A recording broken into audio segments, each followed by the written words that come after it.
wow, standing room crowd. And this is the first time I've ever been in this room where the first row was actually seated. Usually it's an empty row, so this is a really sold out crowd. So I'm Jessica Einhorn, and I have a sense of place, which means I'm going to get off this podium really fast today. I'm just here to welcome everybody, and particularly, of course, to welcome the president of the university and the provost of the university, Ron Daniels and Lloyd Minor, and our incoming Dean Vali Nasr. To get started with this program, I'm going to ask the president to come up to the podium. I think you know his distinguished record in the academic side of law, where he wrote and published widely. He was the dean of the Toronto Law School, and then provost at University of Pennsylvania, and now, of course, president of Johns Hopkins. So, Ron.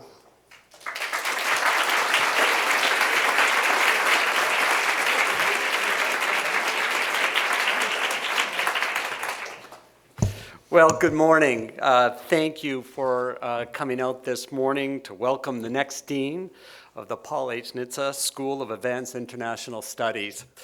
I want to first, before I get to that bit of business, I want to first thank the Search Committee Chair, Provost Lloyd Minor, and Vice Provost Pamela Cranston, the Committee Vice Chair, for their leadership, and for all the committee members, a number who are here today, who devoted themselves to this effort. The search produced a simply outstanding pool of candidates, and I am grateful to the committee for the work to bring us to this very successful outcome. Now, before I talk about the successful outcome, I'd like to take this opportunity to once again acknowledge and thank Dean Jessica Einhorn. We're going to have more opportunity to properly celebrate and acknowledge Jessica's role, but I just want to take a second to say something about her. As you know, the first SAIS graduate to serve as dean, Jessica has helped enhance SAIS's reputation worldwide, drawing on her incisive intellect, her in-depth understanding of international institutions, and formidable managerial talents. Jessica has enhanced the student experience across our campuses and beyond the classroom, supported SAIS's faculty as they pursued their research, and guided this institution as it took a look at its grand past and developed its strategic priorities and aspirations for its future. In all of this, she has helped build a wonderful foundation from which to begin the next phase in SAIS's remarkable history. Jessica, on behalf of all of us, we wish you the very best on your retirement. You're smiling a little bit too much today. There's a kind of a degree of ebullience from Jessica that, frankly, from the moment I saw her this morning, I said, could you just tone it down a little bit in front of Vali so it looks like you're sad? But I know the joy you're feeling is a sense born of your accomplishment and the confidence you have in your successor. And we all know that your legacy will long be felt across our campuses from Washington to Bologna to Nanjing. Jessica, thank you on behalf of all of us.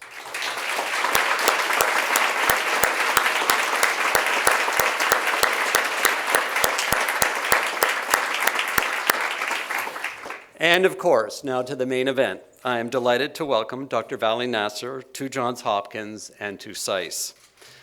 Now, in 2009, a New Yorker article described Dr. Nasr's first day at the State Department as a special advisor, senior advisor to the late Ambassador Richard Holbrooke, special representative for Afghanistan and Pakistan. It was a treacherous moment, a moment when the situation in Pakistan had turned volatile, turned very ugly, threatening the very stability of the Pakistani state. After a staff meeting to discuss the unfolding events, Ambassador Holbrooke asked Dr. Nasr to write a memo analyzing the comprehensive situation, the implications for global stability, what next steps should be for that evening. The next afternoon, after reading the memo, President Obama declared simply, "I agree with Vali Nasr." All of you should remember that, because in future, he will expect you to say the same thing on any issue. I agree with Vali Nasr. He's urged me to say the same thing. As Ambassador Holbrook later texted Dr. Nasr, "What a first day." Now, while I hope his first day at SAIS will prove somewhat less eventful, the story cements our certainty that Dr. Nasr brings to the deanship an ability to meet any challenge and seize any opportunity that lies ahead. In his research, he has wrestled with some of the most commanding issues facing the international community. His investigations of the intersection of Islam, economics, and politics in countries from Turkey to Iran have offered a new prism through which to view the complex forces shaping the Middle East. Painting a more nuanced picture of the Islamic world and its pivotal role on the international stage, his work has predicted the sectarian violence afflicting post-war Iraq and the uprisings of the Arab Spring. But Dr. Nasr is not merely an adept and very accomplished theoretician. His career, while deeply rooted in the academy, spans the world of ideas and practice, whether briefing Democratic and Republican administrations, advising congressional committees, or trading repartee with Jon Stewart. That last accomplishment is particularly noteworthy, Vali. Dr. Nasr has proven his prowess at translating academic analysis into terms understandable by policymakers and indeed by the public.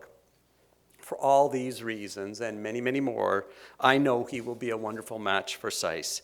He joins a tremendous faculty committed to advancing the theory and the practice of international affairs, a dedicated and beloved educator, his passion for inspiring the next generation to explore the intricacies of international politics and to use these explorations to inform their future careers in everything from foreign service to global finance is unbounded. In conversations with Vali over the last several weeks, his excitement about leading SAIS into ever greater eminence is palpable.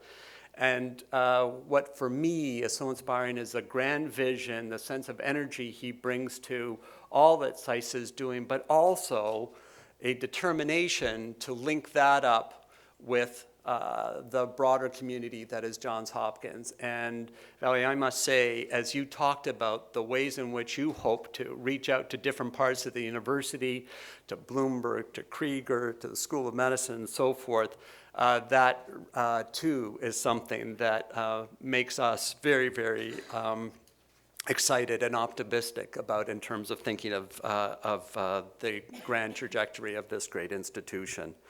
So with that, I want to turn the podium over to Lloyd Minor, our great provost. It's clear that Lloyd, in his time at Hopkins as provost, has brought a particular passion and commitment to this great school.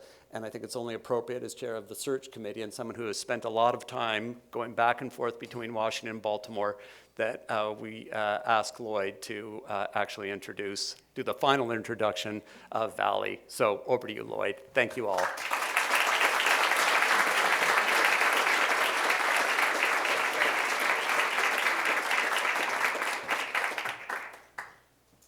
Well, Ron, thank you very much. And what a wonderful day for this wonderful occasion. I also want to thank the exceptional search committee that Pam Cranston and I had the privilege of working with. And I want to join President Daniels in acknowledging and thanking Dean Jessica Einhorn. Jessica, from my very first days as provost, you've always made me feel welcome here at SAIS. And through you, I've learned the marvels of SAIS, its impact here in Washington, around the world, its magnificent students, and all of us at Johns Hopkins and in the greater foreign affairs community are grateful for your leadership over this past wonderful decade in the history of SAIS. So thank you so much.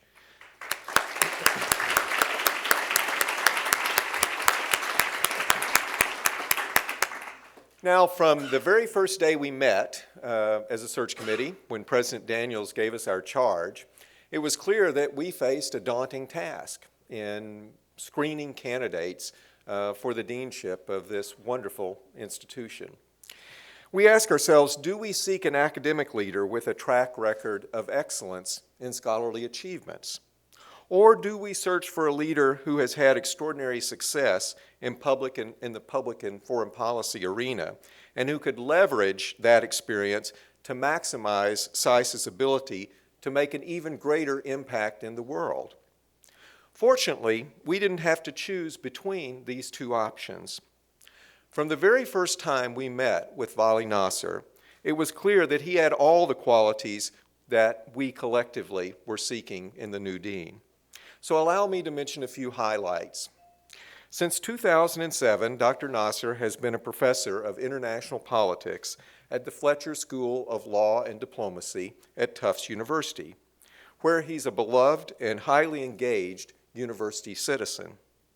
He's worked closely with current and past presidents and provosts at Tufts on issues that really span the institutions that are a part of Tufts, developing Tufts' global presence in an even further way. At Fletcher, he's partnered with the dean on developing a strategic vision, branding, fundraising, and elevating the profile of the school. Dr. Nasr previously served at the Naval Postgraduate School, where he was a professor and associate director of research in the Department of National Security Affairs. He's also been a senior fellow at the Belfer Center for Science and International Affairs at Harvard's Kennedy School of Government. Dr. Nasr received his BA from Tufts University, his master's degree from the Fletcher School, and his PhD in political science from MIT. He's been equally engaged beyond the campus, and as President Daniels mentioned, he's no stranger to Washington. He's a senior fellow in foreign policy at the Brookings Institution. Dr. Nasr has worked at the Pentagon, the Treasury, U.S. embassies, and with foreign allies to inform, create, and implement strategic priorities. He's briefed the President and the Secretary of State and has served as an advisor to the Chairman of the Joint Chiefs of Staff and the Chair of the Senate Foreign Relations Committee. Since leaving government service last year, Dr. Nasr has continued to provide advice to senior officials and serves on the Foreign Affairs Policy Board at the State Department. Last year, he received the Ellis Island Medal of Freedom. Now, I could go on, but I think you get the picture. What's important in all of this and in all of these achievements is what they speak not only about what Dr. Nasr has accomplished, but also what he's poised to do for the future of SAIS and for the future of our university. In each of the search committee's interactions with him, Vali demonstrated a keen appreciation for the pressing issues facing graduate education and international studies today, and what a SAIS education brings to bear on the complex world in which we live. And it's clear that he's remarkably well suited to position SAIS to meet the challenges and seize the opportunities that are ahead for the school. Vali, we're delighted to welcome you today to the Johns Hopkins community. And now to my colleagues here in Washington and to those watching from Baltimore, Bologna, and Nanjing and beyond, please join me in welcoming Dr. Vali Nasr, the next Dean of SAIS.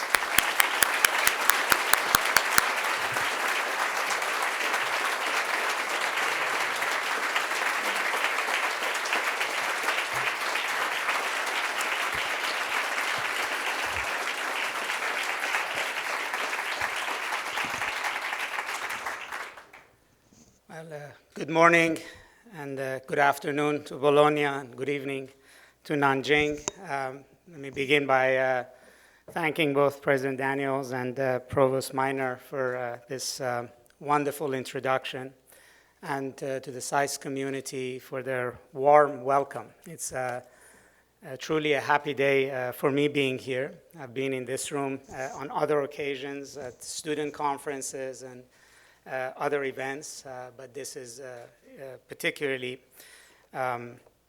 rewarding and an honor. I'm also very happy to be here at SAIS's Washington home, but as is a testament to the reach of this school, to be also talking with the other homes of SAIS in Bologna and in Nanjing, to be talking with before faculty, students, staff, alumni, and also many friends.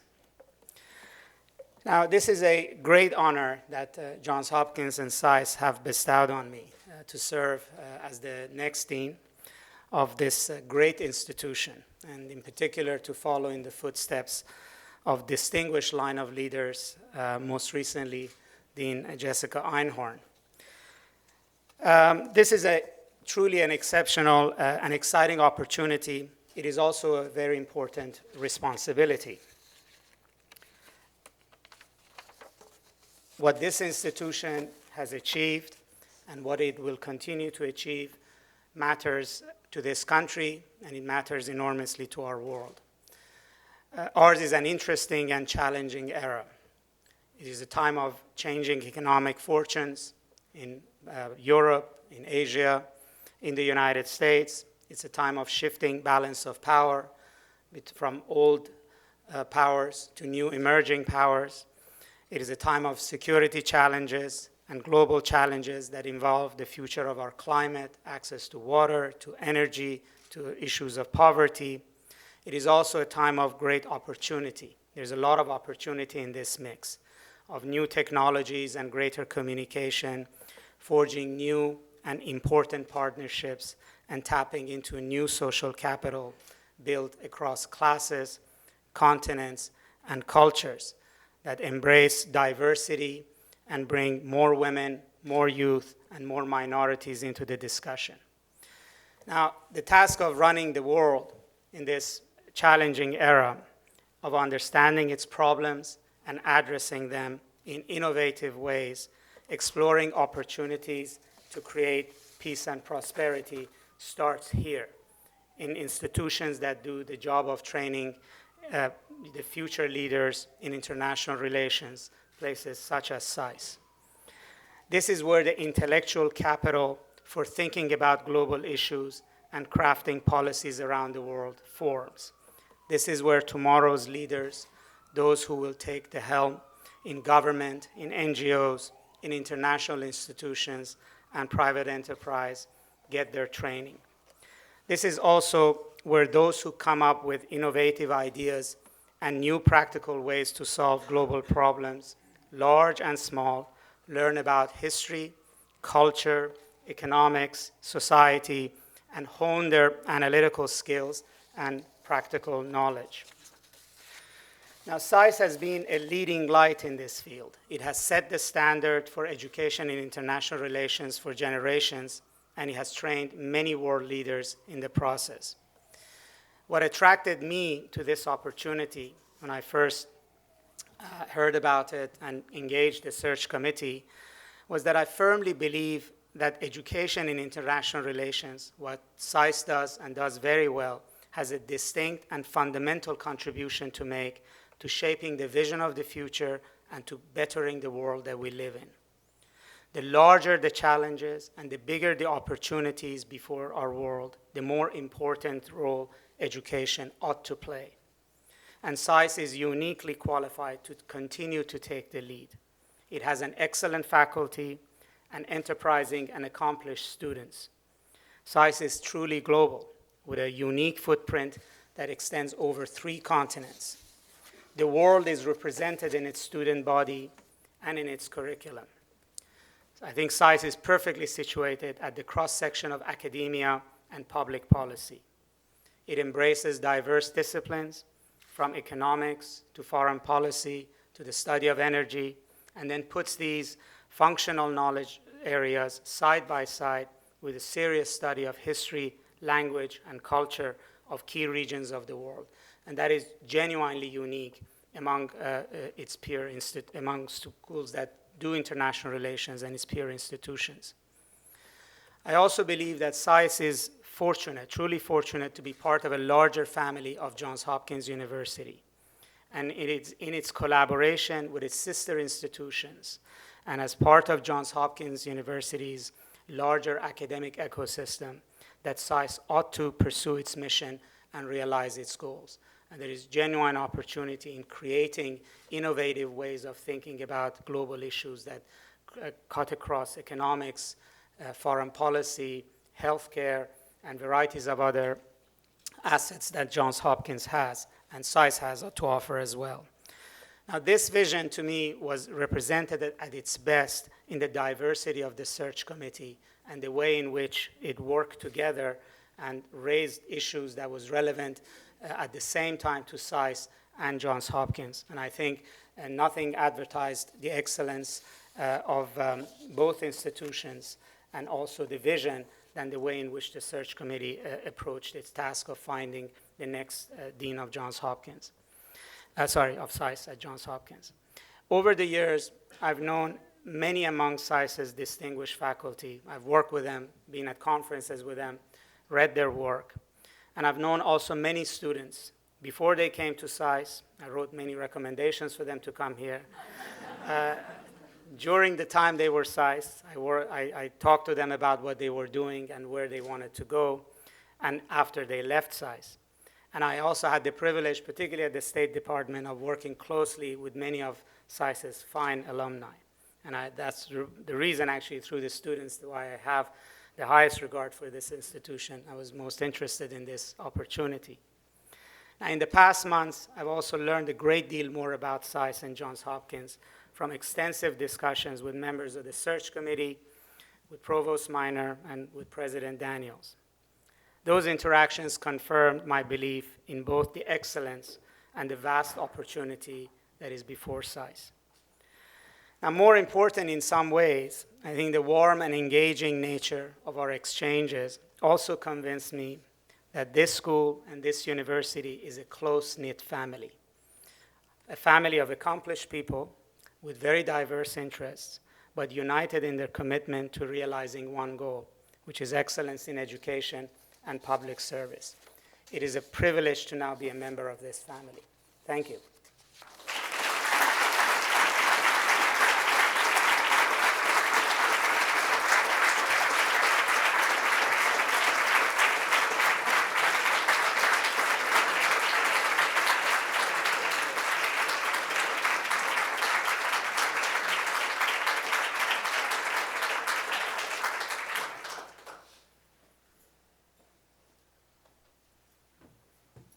You're going to be really disappointed with this because this is simply the end.